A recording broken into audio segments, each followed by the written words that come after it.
నమస్తే అండి tempting bowls కి స్వాగతం నేను మీ సిరి సంతోష్ సంక్రాంతికి పిండి వంటలు ఎవరెవరు ఏమేం చేస్తున్నారు కామెంట్ చేసేయండి నేనైతే ఈ రోజు బూందీ మిఠాయి చేశాను చాలా బాగుంటుంది కదా ఎంతమందికి ఇష్టం సంక్రాంతికనే కాదండి ఇది నేను ఇంట్లో ఎక్కువగానే చేస్తుంటాను నెల రోజులు చక్కగా నిల్వ ఉంటుందండి చూడండి ఎంత క్రిస్పీగా క్రంచీగా కరకరలాడుతూ స్వీట్ షాప్ నుంచి తెచ్చుకునే మిఠాయి కంటే కూడా చాలా చాలా బాగుంటుంది కొలతలన్నీ కూడా పక్కాగా గ్రామ్ కొలతలు ఇంకా కప్పు కొలతల్లో కూడా చెప్తాను చూసి యాజ్ ఇట్ ఈస్ ఫాలో అయిపోవచ్చు చెప్పాను కదండి నేను ఇక్కడ 1/2 కిలో శనగపిండి తీసుకుంటున్నాను నేను ఇక్కడ మార్కెట్లో కొన్న ప్యాకెట్ పిండి వాడుతున్నానండి మీకు వీలైతే గనక శనగపప్పుని పట్టించుకున్న పిండి వాడితే బూందీ టేస్ట్ ఇంకా బాగుంటుంది ఇది నేను కప్పు కొలతల్లో కూడా కొలిచి చూపిస్తున్నాను చూడండి ఇలా నొక్కి పెట్టి తీసుకోవాలి పిండి అనేది చూస్తున్నారు కదా కరెక్ట్ గా ఈ కప్పుతో 3 కప్పుల శనగపిండి అయింది ఈ 3 కప్పుల శనగపిండికి గాను 1/4 కప్ అంతా బియ్యపిండి వేస్తున్నానండి ఇలా కొంచెం బియ్యపిండి కూడా వేయడం వల్ల ఏంటంటే బూందీ అనేది కొంచెం క్రిస్పీగా ఉంటుందన్నమాట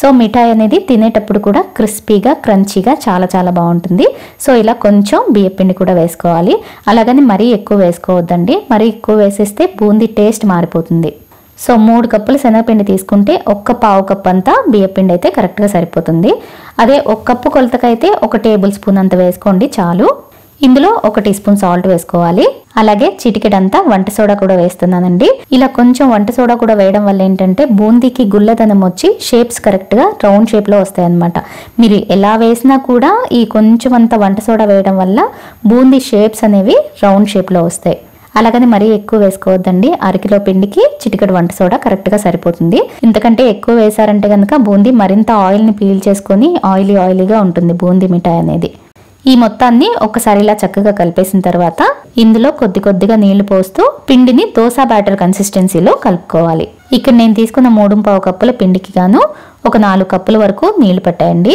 ఈ పిండిని కూడా విస్కర్ తో కలిపితే ఉండలు ఫామ్ అవ్వకుండా చక్కగా స్మూత్ గా కలుస్తుంది సో ఉంటే విస్కర్ నే యూస్ చేసుకోండి పిండి అనేది మరీ పలుచగాను ఉండకూడదు అలాగని బజ్జీ పిండిలాగా మరీ తిక్కుగాను ఉండకూడదు ఇప్పుడు వీడియోలో చూస్తున్నారు కదండి ఇలా ఈ కన్సిస్టెన్సీలో ఉండాలన్నమాట స్టవ్ పైన డీప్ ఫ్రైకి సరిపడా ఆయిల్ ని హీట్ చేసుకోవాలి ఇప్పుడు బూందీ వేసుకోవడానికి ఇలాంటి బూందీ గరిటె కావాలండి ఇలాంటి గరిటె లేని వారు ఇలాంటి చిల్లుల గరిటె అయినా వాడుకోవచ్చు బూందీ వేసే టైంలో ఆయిల్ బాగా వేడిగా ఉండాలండి జస్ట్ ఒక డ్రాప్ పిండిని అలా ఆయిల్లో వేస్తే అది వెంటనే పైకి రావాలన్నమాట అలా పైకి వచ్చిందంటే ఆయిల్ కరెక్ట్ గా కాగినట్టు ఇప్పుడు ఒక్కొక్క గరిటె పిండి తీసుకొని బూందీ గరిటెలో వేసుకోవాలి చూడండి బూందీ గరిటెలో వేయగానే డ్రాప్స్ చక్కగా ఆయిల్లో పడిపోతున్నాయి కదా ఇలా పడకపోతే కనుక గరిటెతో ఒక్కసారిలా అట్లు తిప్పినట్టు తిప్పొచ్చు లేదంటే బాండీకేసి 2-3 సార్లు ట్యాప్ చేసినా కూడా ఈజీగా డ్రాప్స్ పడిపోతాయి మనం ఎలా వేసినా కూడా బూందీ అనేది చక్కగా రౌండ్ షేప్ లోనే వస్తుందండి ఇవి చక్కగా లైట్ గోల్డెన్ కలర్ వస్తే చాలండి తీసి ప్లేట్ లో వేసేసుకోవాలి బయటికి తీసిన తర్వాత ఇంకొంచెం కలర్ చేంజ్ అవుతాయి అన్నమాట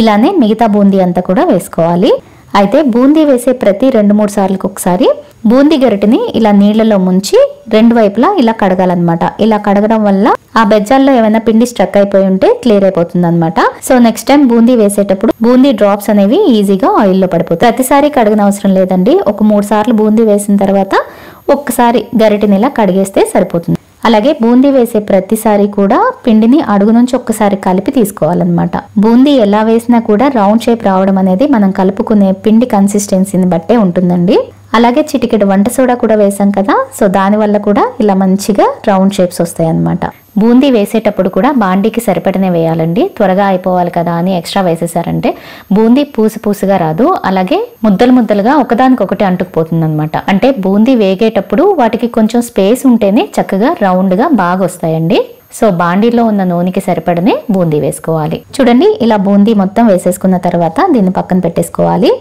ఇప్పుడు పాకం పట్టుకునే ముందు ఒక 3 పళ్ళాలు తీసుకొని వీటిలో 1 టీ స్పూన్ నూనె వేసి పళ్ళెం మొత్తానికి గ్రీస్ చేసి పెట్టుకోవాలి ఇలాగ ముందే రెడీ చేసి పెట్టుకోవాలండి ఎందుకంటే పాకంలో బూందీ వేసిన తర్వాత వెంటనే ఈ పళ్ళాల్లోకి ట్రాన్స్ఫర్ చేసేయాలన్నమాట లేదంటే మిక్చర్ గట్టి పడిపోతుంది సో ఇలా 3 పళ్ళాలని ఆయిల్ తో గ్రీస్ చేసుకొని పక్కన ఉంచుకోవాలి ఇప్పుడు స్టవ్ పైన ఒక మందపాటి గిన్నె పెట్టుకుంటున్నాను కొంచెం పెద్దగా వెడల్పుగా ఉండే గిన్నె పెట్టుకోవాలండి పాకంలో బూందీ వేసిన తర్వాత మనకి కలపడానికి వీలుగా ఉండాలన్నమాట ఇందులో శనగపిండిని కొలిచిన కప్పుతోనే 3.5 కప్పుల తురిమిన బెల్లం వేస్తున్నాను. గ్రామ్స్ లో అయితే 800 గ్రాములు బెల్లం వేస్తున్నానండి. అరకిలో శనగపిండికి 800 గ్రాముల బెల్లం కరెక్ట్ గా సరిపోతుందండి. తీపి బాగా ఎక్కువ తినేవారైతే 1 కేజీ బెల్లం వేసేసుకోవచ్చు. కానీ నాకైతే అరకిలో శనగపిండికి కేజీ బెల్లం అంటే కొంచెం ఎక్కువ అనిపిస్తుందండి తీపి అనేది. సో అందుకని కొంచెం తగ్గించి 800 గ్రాముల వరకు బెల్లం వేస్తున్నాను. చెప్పాను కదా, తీపి ఎక్కువ కావాలనుకుంటే కేజీ వేసేసుకోవచ్చు. ఇందులో 1 కప్పు నీళ్లు పోసి మీడియం ఫ్లేమ్ మీద బెల్లాన్ని బాగా కరిగిపోనివ్వాలి.